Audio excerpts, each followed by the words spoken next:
होता है, ऐसी निर्दयी सरकार है। और मैं पुलिस वाले भाइयों से विनती करता हूं, ये गरीब किसान मजदूर सुन ले मेरे भाई पुलिस वाले, मेरी आवाज पुलिस वाले भाइयों तक जानी चाहिए।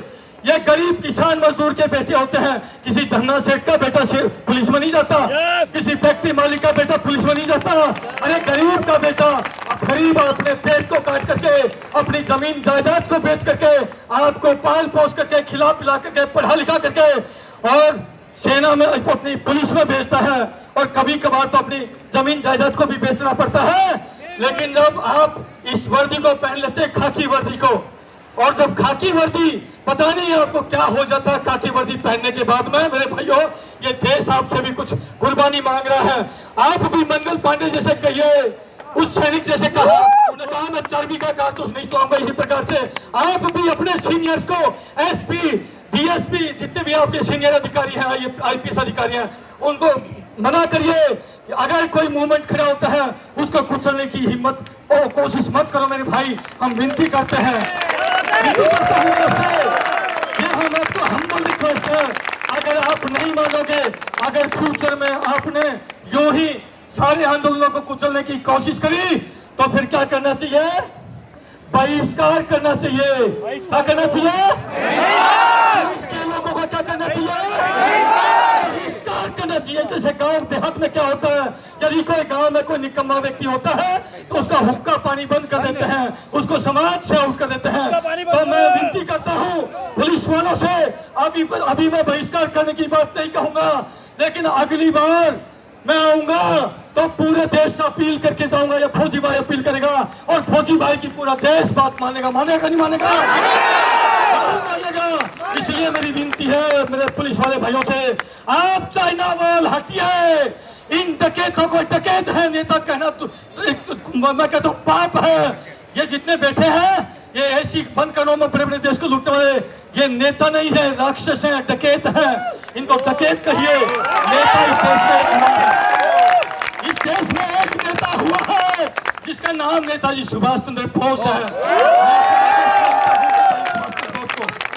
मेरी विनती है, अगर अगली बार नहीं मानेंगे तो मैं पुलिस वाले भाइयों के प्रति एक बात कह जाऊंगा कि इनको, इनकी शादी करना बंद कर दीजिए, अपनी बहन बेटी लेना बंद कर दीजिए। अगर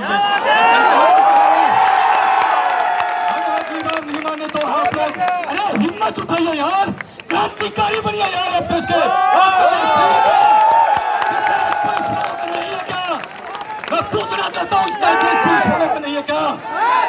देश पुलिस वालों का हक नहीं है?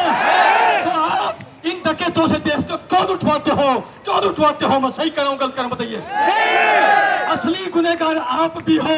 इस देश के नेताओं से आप देश को लुटवाते हो। बहुत दुर्भाग्य की बात है। एक हमारे बीच में एक बहन बैठी है। बहन थोड़ा सा ये सामने, ये एक आर्मी ऑफिसर की पत्नी है। आर्मी ऑफिसर की पत्नी, एक सैनिक की पत्नी। इसको जो देश की गद्दार मीडिया है, गद्दार मीडिया, सुनना कान खोल गए, मेरे नाम बदनाम करते रहो, करते ना, जितने दिखे हैं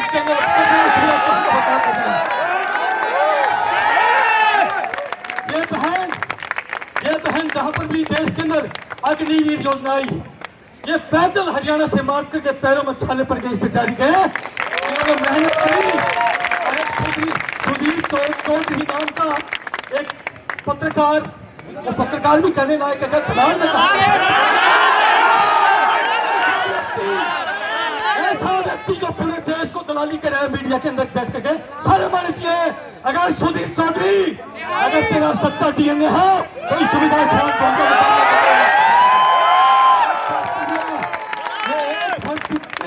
ये सारे भरत तिवारी हैं। बोले सही करो, गलत करो।